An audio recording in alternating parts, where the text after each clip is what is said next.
الله وبركاته دعوتو ترقفتو تخينيا والكنمتي قارين وعقدو ديبني جرقاي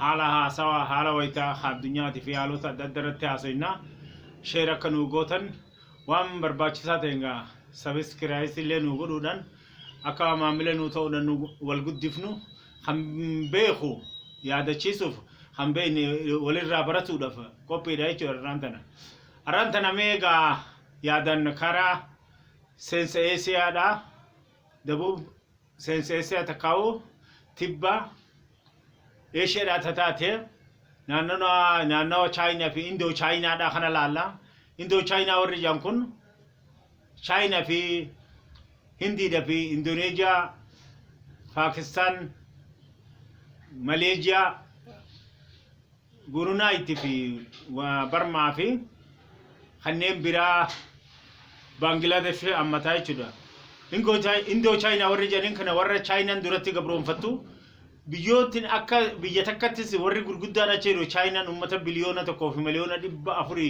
قباچودن اچتي ارغمتي هندي امته بليون تكو في مليون دب لما شنتم قباتن اچتي ارغمتي ورين كن ور غرغدادا ummanni akababi san qubatu mangisota sagali faga khudani gan bodas makaisani doina ummata biliyona sadi fi miliyona dibba furtu naanna khana jira jechuudha khana khessa ummanni muslima miliyona dibba sagaltu jira jechuudha muslima hogga jennu muslima qofa osonteen ummata sunni fi isaan kun martinu khana hindi damo biyisi biya buddhist janiti amanti addunyarati sadaffati إسلام في كريستانا في أنتي بودستين أمة مليون بس هدي قبضو هندي خيسة أرقمتي يجون ودو منجسين يهندي دا عكست وامنتي بودستي خنا مليونا بس هدي قبو مسلمني بيهندي خيسة جرو مليون دبلا ما في دي دما كته ولا يادا تشيسا هم بين اللي برا تشيسا دا نانو خنا قا أمان تنالا اللي تشودا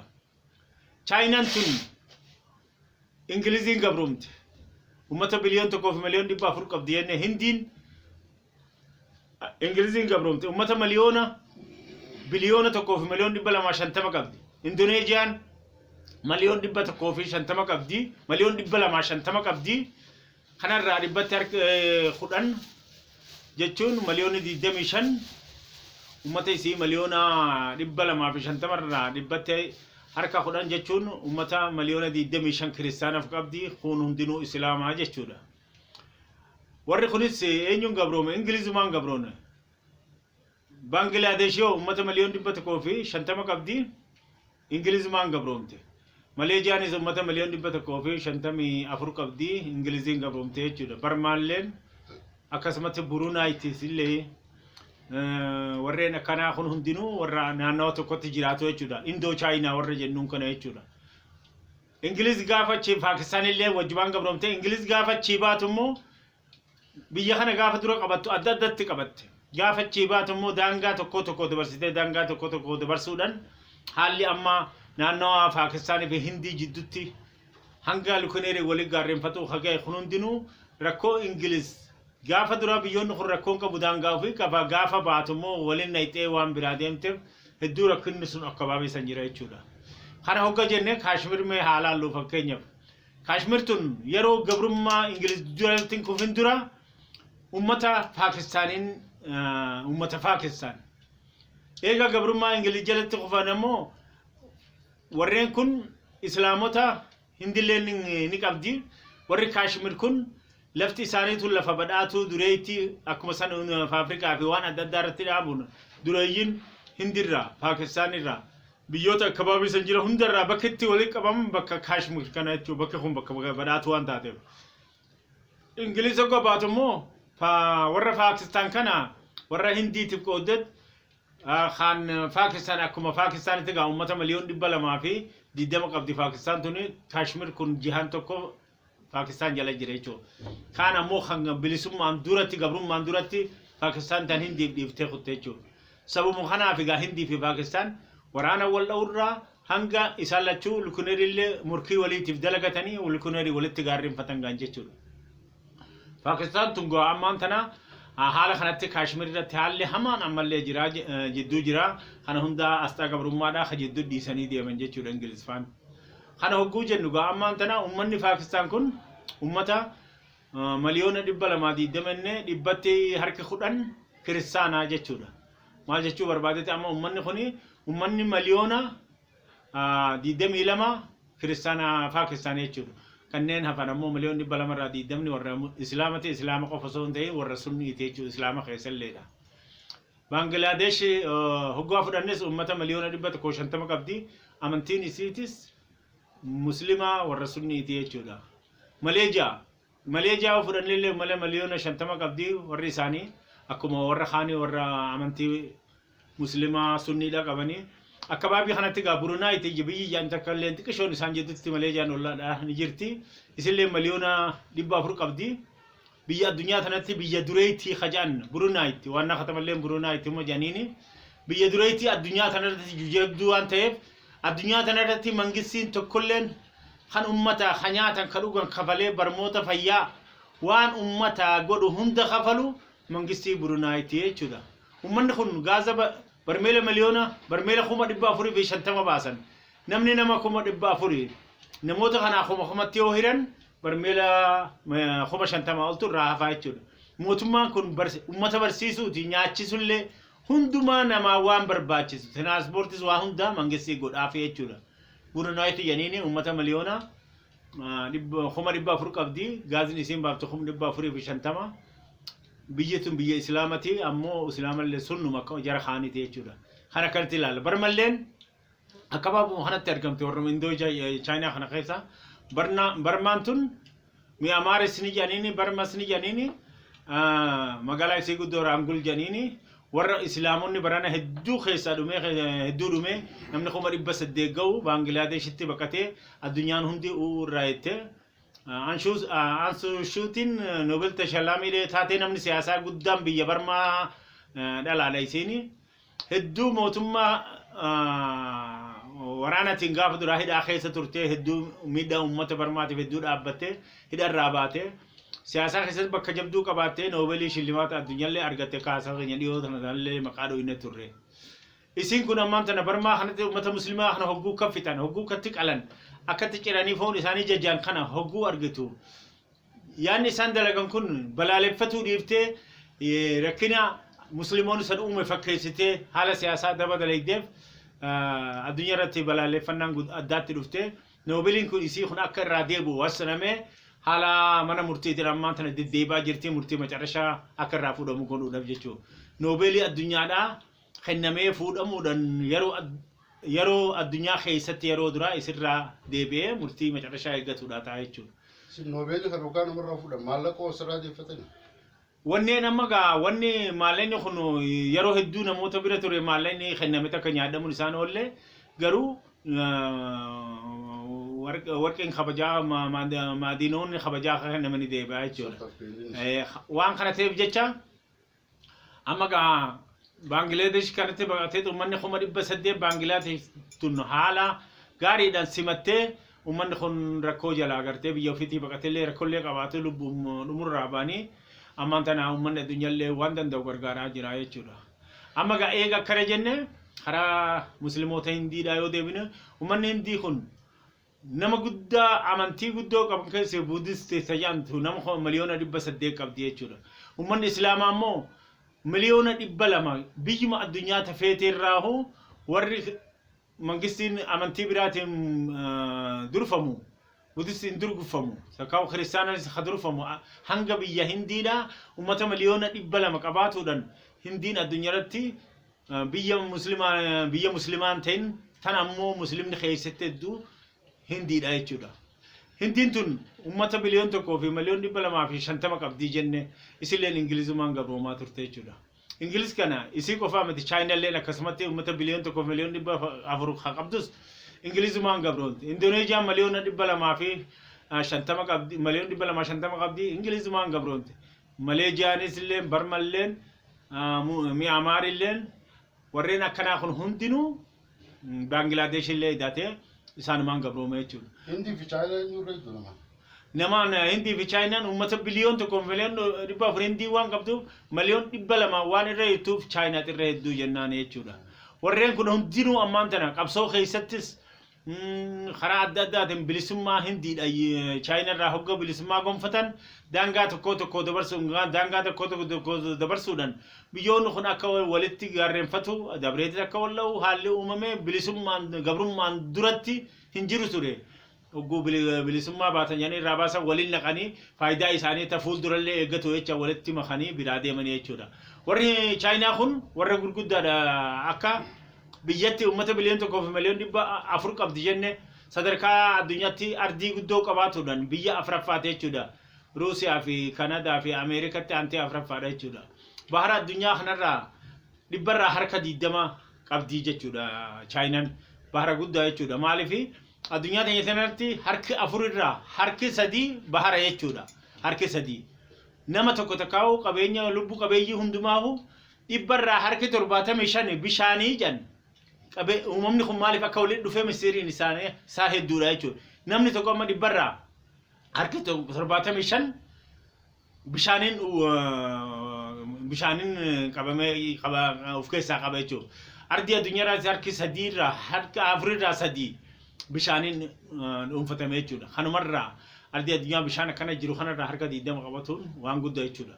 Warra chaayinaa kun warra hedduudha. Warra hedduu addunyaarratti fakkeenyaaf aanaa tokko biyya chaayinaa keessa ka jiru aanaa tokko keessa nama miliyoon 220 aanaa qabu jira. Biyyatti miliyoona 220 qabdu takkeedha. Aanaan biyya chaayinaa akkas qabu jira jechuudha.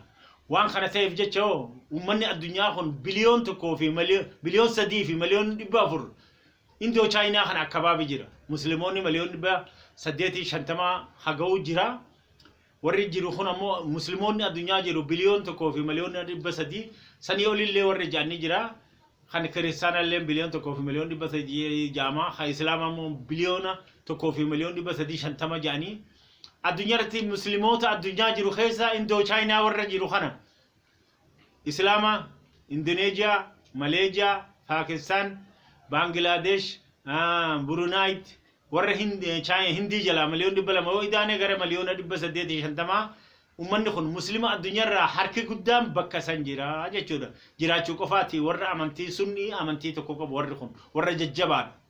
Kana jecha huuni laafa jechuu xiyyaa miti wal diddaa of keessaa hin qaban chaayinaa fi hindiin haa wal didanii malee gaasanillee daangaa biyyarratti gaafa akka reefu jettu kaashmiir irratti haa wal dhabanii malee wal diddaan guddoon biyyoota kana keessa jiru. Haalli guddaan amantii islaamallee achitti argama. Warra chaayinaatii fi hindii kunis warra jajjabaadha. Haalli Indoo chaayinaa hajuu hungaa Ingiliz gaafa gabaroonfatte naannoo chaayinaa fi hindiitti waan yaamtuuf Indoo chaayinaa jetteeni jechuudha. Waan kana ta'eef jecha gaa uummanni addunyaa kun hundinuu yoomihuu hagabroome ni bilisooma. Kanammoo bilisoome daran jabaataa jechuudha. Arragaa haala biyya keenyaa feemee gala harra gorru. Jamarrillee irraa jamaruu wallaallee osoo hin ta'in haala biyya keenyatti ammaan tana uummanni keenya hedduu qabsoorra jira. Qabsoon teenya tun firii argatuudha. Firiin tun bakka ga'uudhaaf yoomuu tumsa walirraa hin cinne godhuudha qabna jechuudha. Maal jee Lammaa Magarsaa gaaf tokko gaafa dura gooftan keenya ummata hanuti sodaannu ummata hanu ajaaju ummata keenya arraa achi diinaniin ajajamnu je hoggaasamni yeroo duraatiin wayyaanee fi akeekkachiise jechuudha. Waan kana ta'eef jecha uummanni Oromoodhaa habeekuu qabu arra gabrummaadhaaf qabsoo qabuun du'aaf sodaatuun hin ta'u jechuudha. Du'a waraana kaamne jechuu xiyyaame. Fakkeenyaaf abboota keenya osoo ta'in haakiyyoonni keenya tokkollee hin jiru. Anammoo umriin kiyyaamata 60 ga'eetan jira. Abbaan kiyyallee hin jiru kan hiriyoonni abbaa kiyyaanii jiran malee haakiyyoonni keenya hin jiru. Du'arraan oolle sablina ammanne du'arraan oolle sablina ofitti fudhanne gabrummaa jalatti buluun qabnu jechuudha. Haakiyyoonni keenya sun otoo gaafa san mirga dhugaasaniif nuuf du'an oolle isaan ammallee hin jiran du'an oolle bilisummaadhaaf walqixxummaaf nu du'anii arraan tana bilisummaan abbootii keenyaaf nutti illee dabarti ijoollee keenyatti dabruu dhiisi. Waan kana ta'eef yoo nuti bilisummaa dhugaa barbaadna. Bilisummaa dhugaa kanammoo siyaasa teenya irratti, diinagdee teenya irratti, biyya keenya bulchuu irratti fayyaa fi barmoota keenya irratti abbaa ta'uu barbaadna.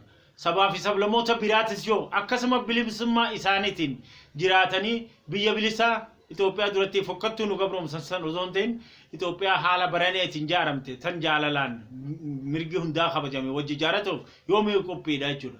Abbummaan fedhe qabsoo Oromoodhaa uf duuba deebisuu hin danda'u. Hogguu kana inni hoo har'a yeroo amma asirraa dubbatan kana za'a daqiiqaa gadhiifamerra qabee addunyaa kanarratti warreen addunyaa kana wal argaa danda'ama. Oromiyaan bahaa fi seenteet kaabaatibbatti akka mana tokko jirtu jechuudha. Addunyummaan yoo amma Oromiyaa osoo qofa hin ta'in addunyaan mana tokko jennaan ammaan tana. Mana tokko hogga jennoo maal jechuudha. Mana hulaan jidduun jirre mana gidaarii jidduun jirre jechuudha. Maal jechuu barbaadeeti amma mana keessaan haasa'u jira. Haasawni kun manarraa ala jira jechuudha. Addunyaan haasawa kana gidaarri hin dhorgu hulaan hin dhorgitu addunyaan mana hulaan jidduun jirre kan itti wal dhagan jirti kan itti wal argan bakkuma fedhan ta'anii kanaaf jecha badii dalagamte dhoysuun abbaan fedhan danda'u za'a sanitti yeroo sanitti eenyu miidhaa fide miidhame eenyu hajjeese eenyu hadu'e eenyu eeysatti hajuu ijaanis argaadha gurraan dhagaadha addunyaa hunda yeroo facaate jechuudha. Akka gabroonfataan duratti meeshaa teknoolojii hoggaan nuti hin qabne waan hararitti dalagame wallagga dhaga'uuf baroota feesisa. Waan shawaa haabatti dalagamu shawaan tibbaa dhaga'uudhaaf amatoota baatota feesisa. Har'a daqiiqaa feesisa. Waan kana ta'eef jecha wal dhageettiin teenya ta dhugarratti hundooyte taatee waan qaamni mootummalleen warreen isaaniin jalatti jiruu fi qaamni mootummaadhaa dhimma biyya keessa deemu kana dhumaatii ummataa kana hidhamuu ummataa kana hundumaahu ummata kana hanga fedhe hijiba afuufanis ummanni hijiba dhugaa waan adda beeku footoon garsiisanii kanaa dalagame sanii dalagame jedhanii hijibanis tasuma ummanni waan hin sobamne waan ta'eef har'a hijiba tokko yoo gallakkisan hoggu dhibba tokko ummanni immoo hijiba isaanii kana heddummeessee waan ofirraa eeguuf jecha nama sobuun hin danda'amu namatti hijibii jaa yoo hijibde namatti hijibii jaa ammoo ni hijibdaa namni na beekaa yaadadhu dhugaa dubbadhuu jaa dhugaan dubbadhatee hin himinii fi ummanni ofiifuu dhugaa beekaa waan kanaa ta'eef jecha mootummaan biyya bulchu yiddu galeessa federaalaa bulchus rakkoo godinoota fi Oromoota sabaa fi sablamoota walqaayitoota waan adda addaa kana gartee deemaa jiru kana hoo qabsoo qabuudha. Qabsoo keenya bilchiginnaanis muka tokko yoo murte muka san jihaatti jigu ofirraa eeguu qabnaan nuti muka murree muyni kun warra Tigraay irra jige isaan kuffise. Bilchiginnaan Tigraay bichaa ari'uu miti ummata biyya keessaa kamiidharra jiru kan ummata miidharra jiru kan dhaaba siyaasaa haa ta'u namoota tokko murna isaa ta'u miidhaa biyya Oromiyaa keessatti jirtu sabaa fi sablammoota keessa jirtu kana balaaleffatee warra kana dalagu heeraa dhaleessuudhaan ummataaf dhaabbatuudha qabaa jechuudha. Fakkeenyaaf muddama tokko ammaan tana hogguu mootummaa keessa rakkoon akka jirtu nu agarsiisa. Poolisiin namoota du'e nama du'e shifeera fi raddaatii wal didee jan dhiyoo sana Baalee keessatti diinshootti hoggatu. Ammoo warreen dhimma kana dalage heeraan itti gaafatamaa jan. Ammoo deebanii ammoo warreen poolisiidhaan lama hidhame warreen gaara diishoodhaa eegu hundinuu sarraatanyaan gaara eedullee hidhamtee jan. Duuba sarraatanyaan sun raddaatii makiinatti poolisoonni immoo shifeera maa hidhaman wanjala dalagame dhoysuu miti. Kan dalage sun ganaa kabiraa akkan dalagne heeraa dhalaa'uu qaba. Waraanni amma Itoophiyaadhaa hoggu hundaa mootummaa wajji dhaabbanaa jee ibsa baase guyyaa deengaddaa. Ibsa baasan kana yoo baasuu qofan laallu maali rakkinni kana hunda baasu maa uf sodaatan waraanni biyya Itoophiyaadhaa ha Itoophiyaati. Itoophiyaa hogga jennu nutillee warri ala jiru Itoophiyaa duratti tagan gabrummaa san osoo hin ta'in Itoophiyaa nagaa tajaajilatu deemnu kana nuti nama Itoophiyaati itti kabajamnaa itti boonnas. Maaliif Oromiyaa jechuun Itoophiyaadha. Itoophiyaan Oromiyaan alatti nama garaa isaa mar'imaan keessaa fuudhan jiraachuu hin danda'u. Mudhiin isaa adda cittee jiraachuu hin danda'u. Ka'ee deemuu hin danda'u. Oromiyaa jechuun mudhii mar'imaan biyya Itoophiyaati mudhii Itoophiyaati. Warreen kana jaan kana hundaahu waraanni keenya biyya keenya eeguun dirqama isaati. Haala yerootii fi haala siyaasaa bakka adda addaatti dhugarraa gatantaruudhaan sodaachisuun hin dalaydu.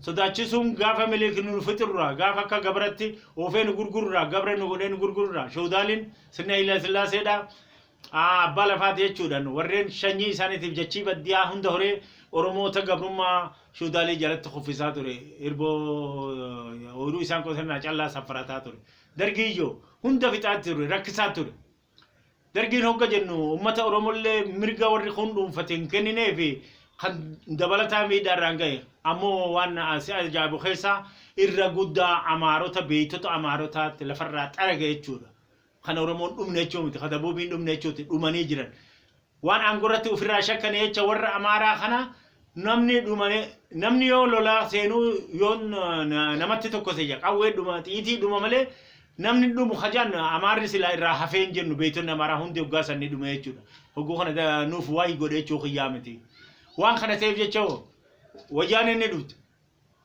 ummata Oromoo qofaati sabaa fi sablamoota hunda keessattuu ummata akka Oromoodhaa habiyya bal'oo qabu sagalee guddaa qabu kana waan ofirraa sodaatteef jecha isaan moo hedduun turettee waan amanteef hedduu miidhaa turte hedduu hidhaa turte ari'aa turte tumaa ajjeesa turte jechuudha. Uumaa takka nun goone egaa qabsoo jaynoonni ummata Oromoodhaa kan bilisummaadhaaf dhaabbatan hawaasni Oromoodhaa qeeroon Oromoodhaa haa duuballee turee dhufu qeeroon faannoon Amaaralleen kan Soomaalilleen kan Dabuubilleen qabsoo godhen angofni qabsoon ummata Oromoodhaatiin haa durfamu malee haalan qabsoo kana keessatti bakka guddaa kafaluudhaan milkii guddarraan gaamee jechuudha waan kana ta'eef jecha yoomihuu ummata uf duubatti deebisuun hin danda'amu tana jala muranii beekuu qabanii ummanni keenya tokkummaa isaa jabeessuu qaba tokkummaa keenya jabeessinu immoo milkii keenya hundaa'uu irra geenya fuulduraafis gaa itti fufnaa arraafa haasa'u asirratti dhaabaa galatoomaa yoomiin wajji jiraadhaa